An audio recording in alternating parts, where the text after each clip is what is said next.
যাদের মুখে রুচি নেই এভাবে করে রান্না করে খেতে পারেন। মানে এত মজার হয়, রেসিপিটা এত মজার হয় যা বলে বোঝাতে পারবো না। তো রোজায় তো তেমন কিছুই আর কি খেতে ইচ্ছা করে না। এই তরকারি রান্না করলে সেদিন একটু ভাত বেশি রান্না করতে হবে। এইখানে আমি নিয়ে নিয়েছি মান কচু, একেবারে আপনাদের ভাইয়া যেভাবে কিনে নিয়ে আসছে ওইভাবে আর কি পলিথিন ধরে আর কি আমি করেছি, চপিং বোর্ডে আর কি উঠাইছি। তো এখানে যাই হোক, আমি কচুটা খুবই ভালো ছিল, মানে একটুও হয়েছে গলা ধরে না আর কি।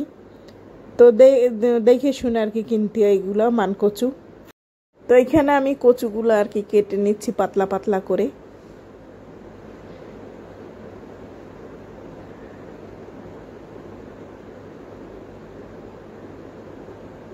আর পানির ভিতরে আমি দিয়ে দিয়েছি। আর এখানে চিংড়ি মাছ পরিষ্কার করে নিচ্ছি, আমি হাত দিয়েই পরিষ্কার করতে ভালো পারি। তো এখানে চিংড়ি মাছগুলো আমি পিছনে আমি পরিষ্কার করে নিছি, আর লেজাটা আর কি রেখে দিছি, দেখতে সুন্দর দেখা যায় এই জন্য। আর এখানে রসুন নিয়েছি, পেঁয়াজ, একটু আদা, তো এগুলো আমি ছুলে নিচ্ছি।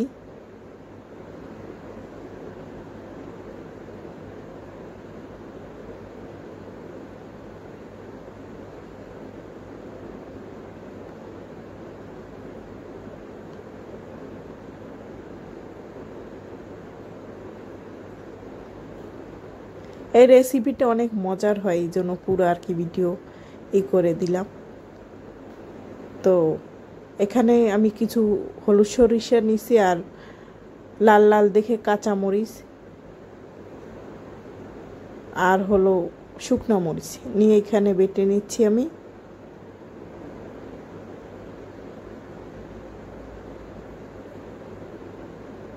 এখানে কিছু জিরা নিয়েছি অল্প করে, আর ধনিয়া নিয়েছি। এখানে বাটা মশলা দিয়ে তরকারি রান্না করলে অনেক মজার হয় তরকারি।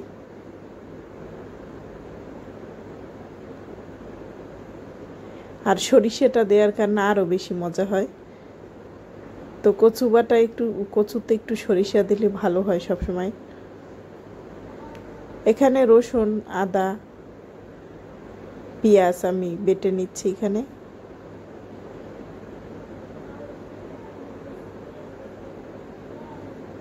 আর এখানে সব বাটা হয়ে গেছে।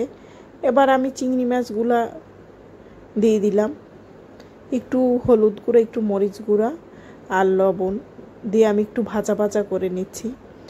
চিংড়ি মাছের যে একটা গন্ধ আছে ওইটা আর কি সবাই পছন্দ করে না, আমার কাছেও তেমন একটা ভালো লাগে না, কিন্তু এমনি চিংড়ি মাছ অনেক ভালো লাগে। এখানে আমি সব মশলা দিয়ে দিচ্ছি, আর সামান্য একটু হলুদ গুঁড়া আর লবণ দিছি, আর একটু ভিডিও কেটে গেছে আর কি। এখানে কচুগুলো আমি সেদ্ধ করি নাই, আলাদা সেদ্ধ করে অনেকে আছে পানি ফেলায়, আমি পানি ফেলাইনি, এমনি কচুটা অনেক সুন্দর সেদ্ধ হয়ে যায়, মানে টাটকা তো এই জন্য।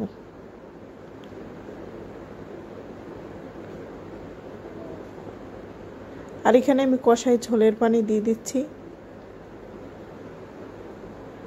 এখানে আমি মাখা মাখা ঝোল রাখবো আর কি, আমি ধনিয়া পাতা দেই নাই, তাহলে সরিষা বাটার সেন্টটা চলে